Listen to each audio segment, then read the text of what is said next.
Imaginez un instant la scène qui circule en ligne, un moment sacré, un geste de foi qui doit être pur et respectueux, transformé en spectacle. Quelqu'un, parmi la foule entourant la Kaaba, décide d'enregistrer et de partager un acte intime de dévotion. Il ne s'agit pas simplement d'un baiser sur la pierre noire, symbole de révérence pour des millions de personnes, mais d'un baiser affiché, presque performatif, comme si la sainteté pouvait se mesurer en likes et en opinion. Quel genre d'esprit voit cette scène comme une opportunité d'auto-promotion? Quel cœur oublie que ce lieu n'est pas une scène, mais un autel? Ce n'est pas un acteur qui cherche des applaudissements, mais un serviteur du Créateur. Et pourtant, voilà, comme si le simple geste de toucher la pierre sacrée était un trophée à exhiber, un moment à monétiser. Astaghfirullah. Il ne s'agit pas de juger la foi de qui que ce soit, mais de remettre en question l'intention derrière l'exposition.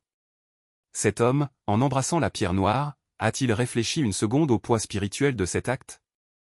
Ou étiez-vous plus soucieux de vous assurer que votre performance soit vue, aimée, partagée?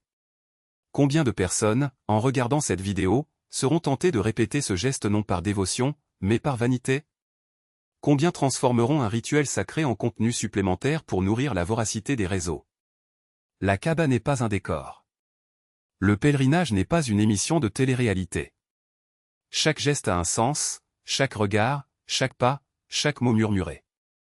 Et quand quelqu'un décide d'en faire un divertissement, non seulement il manque de respect à un symbole, mais il banalise l'essence même de la foi. Ce qui devrait être un moment d'humilité devient de l'exhibitionnisme. Ce qui devrait être un rassemblement se transforme en spectacle. Et le pire, ceux qui regardent ce type de vidéo ne réalisent souvent pas le danger. Ils pensent que c'est juste un autre disque, une autre scène curieuse. Mais c'est ainsi que les valeurs sont corrompues. C'est ainsi que se normalise la profanation du sacré. Un jour, c'est un baiser filmé. Dans l'autre, c'est un geste de manque de respect.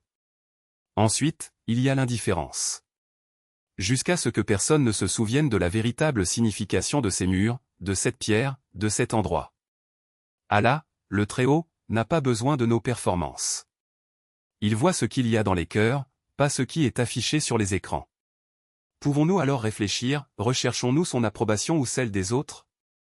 Nos actions sont-elles guidées par le dévouement ou le désir de reconnaissance? Qu'il nous accorde la sagesse de distinguer ce qui est sacré de ce qui est spectacle, et nous donne la force de préserver la pureté de notre foi, loin des pièges de la vanité. Que chacun de nous, alors que nous accomplissons nos actes d'adoration, se souvienne que nous ne sommes pas là pour impressionner, mais pour nous soumettre. Pas pour être vus, mais pour voir. Non pas pour enregistrer, mais pour vivre. Et qu'en fin de compte, seul le Créateur est témoin de la sincérité de nos actes. Amen.